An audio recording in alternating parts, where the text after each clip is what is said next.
Mark Lawrenson, Liverpool FC cannot use Europa excuse. And why fans of other teams are worried about Klopp.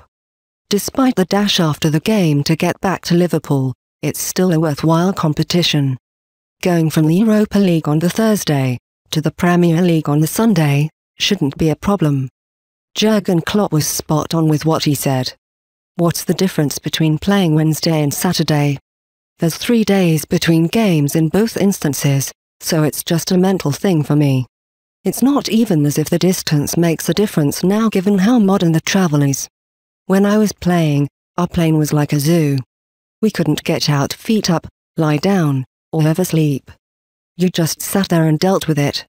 So it's a poor excuse if they're tired. They have so much in terms of the medical side. They have a massive health and well-being department who know what to do about jet lag, what food and drink to eat. That's no excuse. Whenever we played, we always came back on the same night. We tended to land at around 1:30 a.m., 2 a.m. Wherever we were, I remember Bucharest once, we always landed around 1:45. That was when the nightclubs were closing. Funny, that, isn't it? They were clearly keeping us in check. It's all different now, of course. But despite the dash after the game to get back to Liverpool, it's still a worthwhile competition.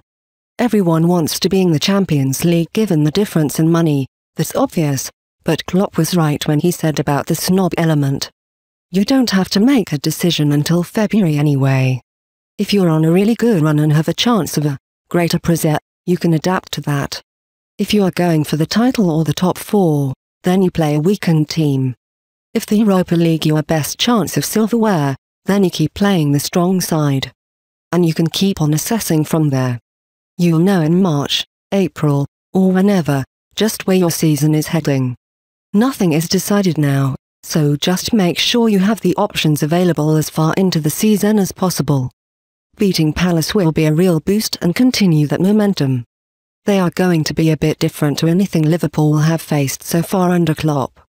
The thing about Palace is that they are very physical. Everybody talks about Zaha, Bolasie and Cabaye and what good players they are, but as a unit, they're strong. This is a test for us, especially as we aren't the most physical side. If you remember the game at Anfield last season, they bullied us off the ball. That will be the test. IBE has improved but so have others. There is another way to look at the Europa League, and another reason to support it. Players who aren't playing regularly get a good chance to shine like several did in Kazan on Thursday. The players who came into the team now have the confidence, and all of them are banging on the door for Palace. They've played their way into the manager's plans and the squad looks stronger. Jordan Ibe will be in with a chance. People are claiming Ibe has been the most improved player under Klopp, but it's a bit of an early shout. We know Ibe's ability. He is strong, and he's so mature for a professional footballer so young. It was good to see him score, but for now, his main role is as a provider. I know one player who has improved, Adam Lallana. There's a couple of others, as well. It's clear in the way they've applied themselves since the new manager came in. Watching him on the sidelines is interesting. He doesn't go mad at a player for a misplaced pass, but does when he doesn't see the team operating as a unit. Also, he's fair. He gave a rocket to Klein at Chelsea, and later on, when he did something good, give him the thumbs up. He's a manager you want to play for clearly. Other fans are worried. We all have mates who support someone other than Liverpool, and they're all thinking, oh my god, we're worried because the Reds now have a really good manager. He's very, very good, and it will be a surprise if he isn't at Anfield. Our support now has something to look forward to, into man, woman and child. He's been a universal good appointment.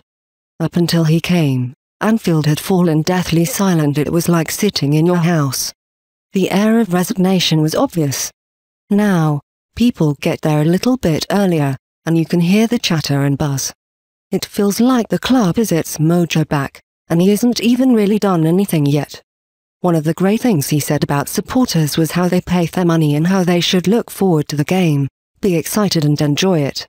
In all honesty, that's the very least they should be on the front foot, cover everyone and make it difficult for the opposition. Liverpool have returned to that, and they should have. They didn't do it last season. Revenge not an agenda. The last time Liverpool met Palace, it was Steven Gerrard's final game at Anfield. It was a comfortable win for the away side. But revenge shouldn't be on the agenda. Steven has gone and that defeat needs to be consigned to the bin. The team are playing well now, there is a new manager in charge and they just have to enjoy it. I don't get revenge in football. It is something you look for in other aspects of life, but not sport.